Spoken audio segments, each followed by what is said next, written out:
Assalamualaikum warahmatullahi wabarakatuh. Shalom, Om Swastiastu, Namo Buddhaya, salam kebajikan, dan salam Pancasila. Abadi. Baik, perkenalkan nama saya Karen Yamitadi selaku Ketua Umum Jurnalistik SMA Negeri 3 Sigi. Dan saya Andi Rahma Uzila selaku Wakil Ketua Jurnalistik SMA Negeri 3 Sigi. Jadi, dalam kesempatan kali ini kami akan mewawancarai Ketua OSIS dan Wakil Ketua OSIS SMA Negeri 3 Sigi dengan tema Kepemimpinan di Era Gen Z.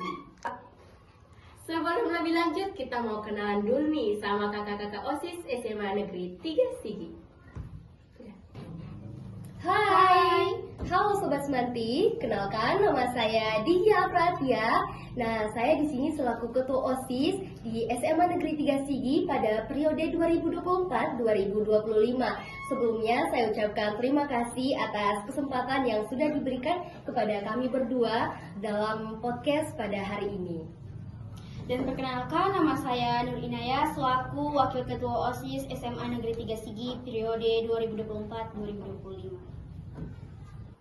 Nah, sebelumnya gimana nih kabarnya kakak-kakak pada hari ini? Nah, tentunya kalau dari saya sih kabar kita pada hari ini masih tetap semangat dan juga happy. Walaupun pada hari ini banyak sekali kegiatan, mulai dari kegiatan di luar kelas maupun di dalam kelas, seperti kegiatan organisasi dan juga kegiatan belajar mengajar di dalam kelas. Kalau dari Kanaya sendiri, gimana kabar Kanaya ini? Alhamdulillah baik. Baik, mengingat juga bahwa kakak-kakak ini sudah menginjak kelas 12, pasti fokusnya sudah terbagi ya, mulai dari KBM sampai di organisasi. Iya, benar banget. Jadi, maka dari itu kita harus bisa membagi waktu antara organisasi dengan keluarga, teman, maupun nilai akademik kita. Gitu. Ya, benar-benar. Nah, seperti yang kita tahu bahwa menjabat sebagai inti OSIS itu pasti tanggung jawabnya sangat besar ya. Nah, untuk beberapa bulan terakhir ini apa aja sih tantangan yang sudah kalian hadapi selama menjadi Ketua OSIS dan Wakil Ketua OSIS di SMA Negeri 3 Sigi? Mungkin mulai dari Katia. Nah, kalau dari saya sendiri sih ya, menjadi ketua OSIS ataupun pengurus inti OSIS atau di organisasi-organisasi lain tuh kita bukan hanya sekedar memegang jabatan saja, tetapi kita juga memegang tanggung jawab. Nah, tanggung jawabnya ini kalau menurut saya selama saya beberapa bulan menjabat itu agak berat ya, karena untuk membagi waktu, menyeimbangkan waktu antara tugas akademik dan juga tanggung jawab kita di organisasi. Jadi seperti itu. Nah, kalau menurut Kanaya nih bagaimana tantangannya? Oke, kalau menurut saya nih tantangannya ya lumayan cukup banyak ya. Karena sekarang saya sudah duduk di bangku kelas 12, yang dimana saya harus bisa menyeimbangkan waktu antara akademik dan organisasi saya sendiri. Dan kalau kita nih menjabat di inti OSIS, kita juga harus bisa menjaga kekompakan tim, dan ketika ada masalah kita harus bisa menjadi penengah. Iya, benar sekali. Jadi kalau untuk menjadi pengurus inti OSIS seperti yang sudah digambarkan Kanaya tadi ya. Jadi seperti itulah gambaran dan tantangan yang pernah kami hadapi. Jadi seperti itu. Dan lain-lain. Iya.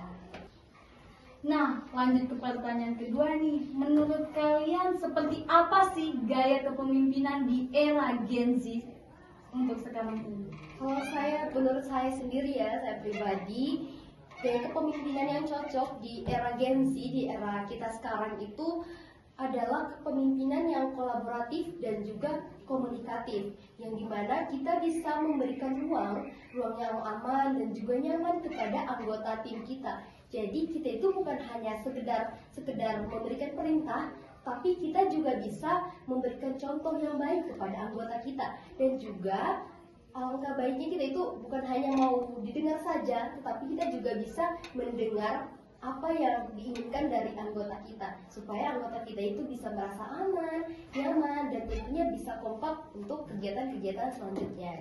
Jadi kalau dari saya sih seperti itu ya.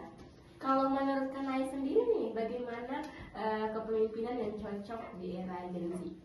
Oke, baik. Kalau menurut saya sendiri nih, kan kita tahu nih sudah seperti apa gaya Gen Z sekarang yang penuh dengan, ya kalian tahu sendirilah bagaimana. Kalau menurut saya, kita sebagai pemimpin di era Gen Z sekarang, kita itu harus lebih terbuka kepada anggota supaya kita bisa tahu kayak keluh kesah mereka seperti apa. Baik. Nah, kita lanjut ke pertanyaan yang ketiga. Menurut kakak-kakak, seberapa penting sih media sosial dalam kegiatan OSIS di SMA Negeri 3 Sigi?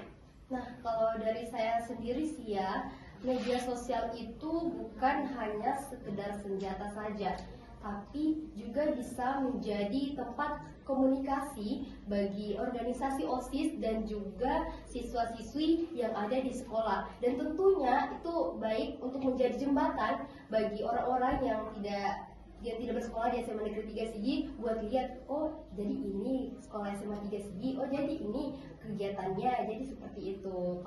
Kalau dari saya sendiri sih begitu ya. Dan juga bisa menciptakan komunikasi yang interaktif, apalagi sekarang kan kita hidup di Gen Z ya, hidup di generasi Z yang dimana dunia digitalisasi itu semakin pesat. Tentunya generasi Gen Z sekarang itu siapa sih yang tidak punya media sosial? Jadi seperti itu. Baik. Nah, kalau menurut Kanai sendiri nih, seberapa penting media sosial dalam kegiatan OSIS nanti? Oke, kalau menurut saya nih, media sosial itu sangat penting. Itu menjadi alat utama untuk menyebarluaskan informasi ketika mengadakan kegiatan OSIS. Supaya bukan cuma kayak siswa SMA 3 saja yang tahu bagaimana cara kerja OSIS. Supaya orang di luar sana juga bisa tahu, oh yang kayak ini nih, cara kerja OSIS, ini nih kegiatan OSIS selama ini. Mereka tidak hanya mengadakan kegiatan di luar sekolah, intrasekolah, tapi juga di luar sekolah. Nah, itulah tadi tanggapan dari kedua kakak-kakak OSIS kami yang sangat berpengaruh terhadap media sosial untuk penyebaran informasi. Iya. Nah, untuk pertanyaan yang terakhir nih, apakah ada pesan atau kesan untuk pemimpin OSIS periode berikutnya? Ya, kalau dari saya sendiri sih ya, untuk periode selanjutnya calon kandidat adik-adikku sekalian yang SMA Negeri 3 Sigi yang akan menjadi pemimpin selanjutnya di OSIS 2025-2026 nanti, itu jadilah pemimpin yang memimpin dengan hati, bukan hanya dengan instruksi. Jangan takut untuk berbeda dan jangan ragu untuk bertanya, dan jangan pernah lelah untuk belajar, karena belajar itu adalah proses seumur hidup. Karena juga setiap keputusan yang kamu ambil di dalam organisasi kamu itu adalah sebagai pijakan bagi teman-teman di organisasi kamu. Dan ingat, jadi ketua OSIS itu dari saya itu bukan hanya tentang menjadi pemimpin, bukan hanya berbicara di depan, tapi juga tentang menjadi alasan.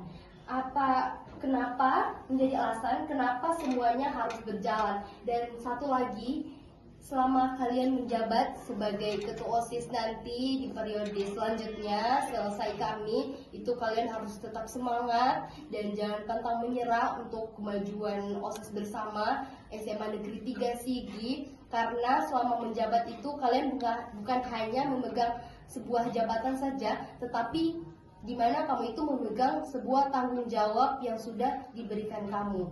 Karena Allah itu memberikan kepercayaan tentunya kepada orang-orang yang sudah dipercaya mampu. Wah, kata-kata hari ini ya teman-teman, memimpinlah dengan hati. Maksudnya hati apa nih? Memimpin hatinya.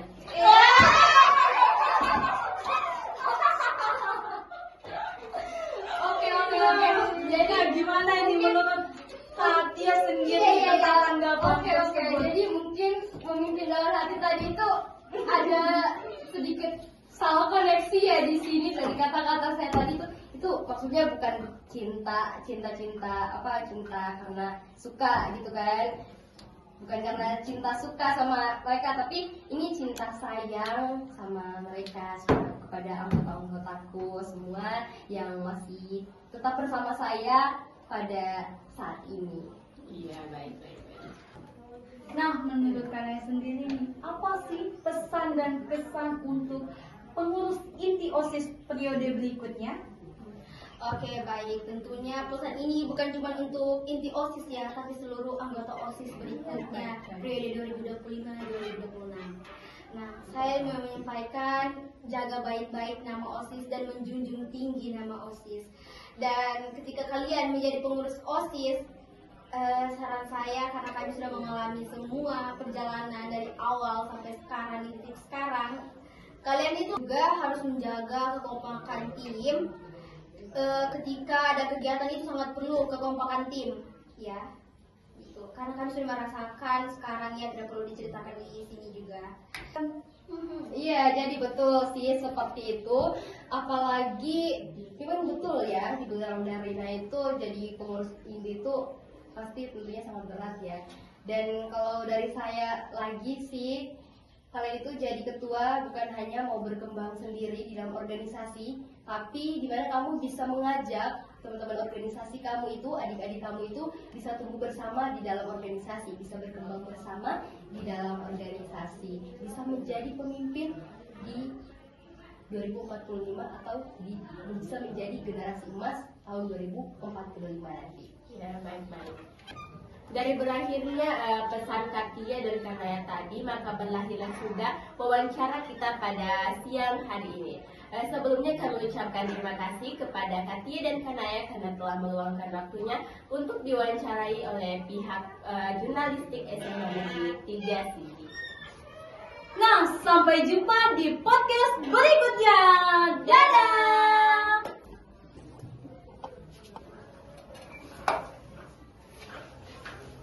Jurnalistik SMA Negeri 3 Sigi, Berita, fakta, dan inspirasi. SMA Negeri 3 Sigi, Datang berkarya, pulang berharga, maju bersama, hebat semua. Yes, yes, yes, bisa.